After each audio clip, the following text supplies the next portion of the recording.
6h08 sur l'antenne de Radio J. L'heure de retrouver notre correspondante en Israël, Pascal Sunshine. Pascal, bonjour. Bonjour Eva, bonjour Kevin.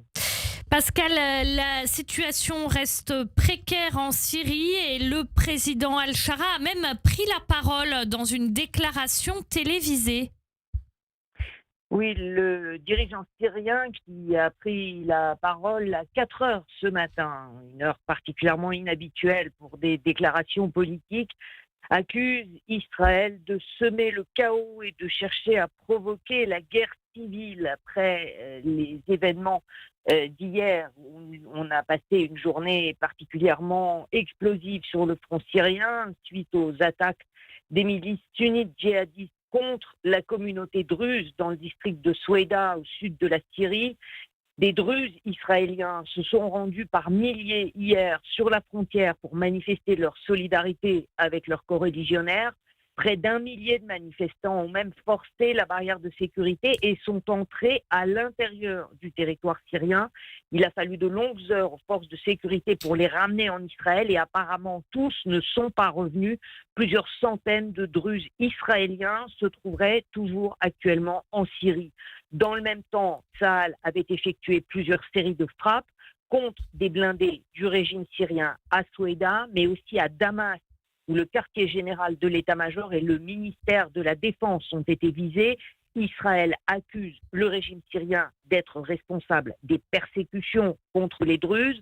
On en est donc là, alors que les États-Unis poussent maintenant à une désescalade. Et en fin de soirée, les forces du régime syrien annonçaient avoir commencé à se retirer de Soueida.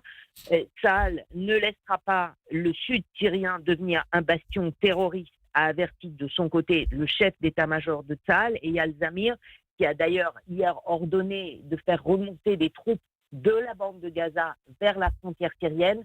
Donc une situation qui reste extrêmement volatile, alors que les États-Unis espèrent donc la remise en place d'un cessez-le-feu entre sunnites et druzes dans le sud de la Syrie et ont donc appelé Israël aussi de son côté à une désescalade.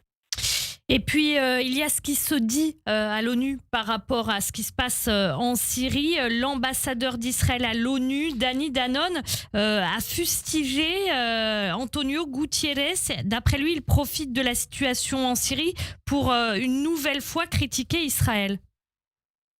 Oui, c'est en quelque sorte l'écume de la situation. Ce qui est le plus important, c'est effectivement ce qui se passe sur le terrain.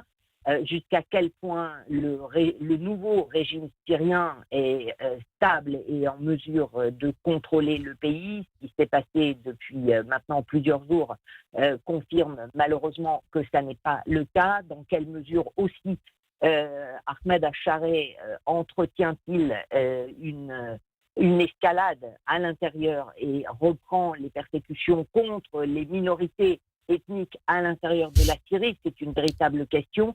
Et évidemment, les liens particuliers d'Israël avec la communauté druze, puisque l'on sait qu'Israël compte environ 150 000 Druzes, citoyens israéliens dans sa population, font évidemment que tout cela s'imbrique et crée une situation extrêmement volatile, aussi avec le risque de voir des djihadistes revenir sur la frontière avec Israël. Donc toute une série de préoccupations qu'il faut arriver maintenant à désamorcer.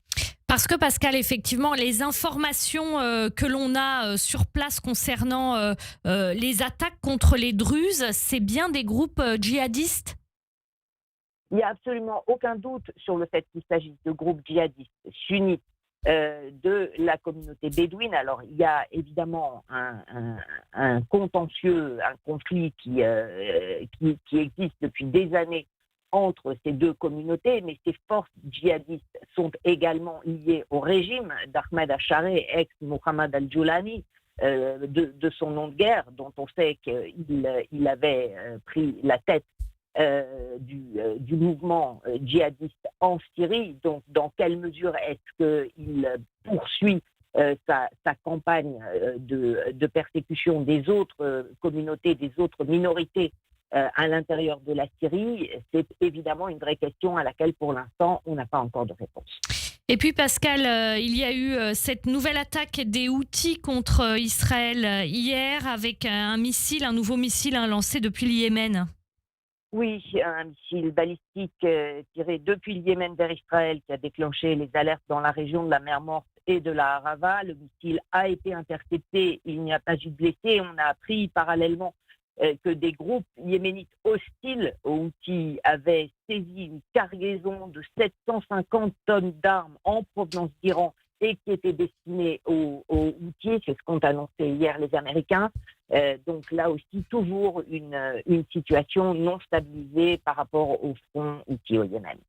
Et puis, pour finir, Israël qui fait de nouvelles concessions pour obtenir la libération des 50 otages, dont 20 encore vivants aux mains du Hamas dans la bande de Gaza.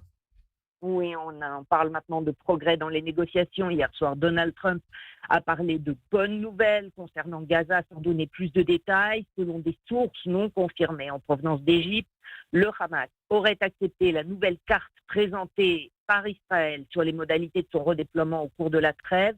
Tsahal se retirerait partiellement du couloir de Morag, qui contrôle l'accès vers le sud de l'enclave, et garderait une zone tampon d'1 kilomètre de profondeur à l'intérieur de la bande de Gaza sur toute la longueur de la frontière. Autre signe d'avancée, l'émissaire du président Trump, Steve Witkoff, devrait se rendre au Qatar la semaine prochaine. Merci beaucoup Pascal Sunshine, notre correspondante à Jérusalem. On vous retrouve bien sûr tout à l'heure pour votre Zoom Israël comme tous les matins dans le morning, et toutes vos chroniques sont bien sûr à podcaster sur radioj.fr. Radio J, le 6-9.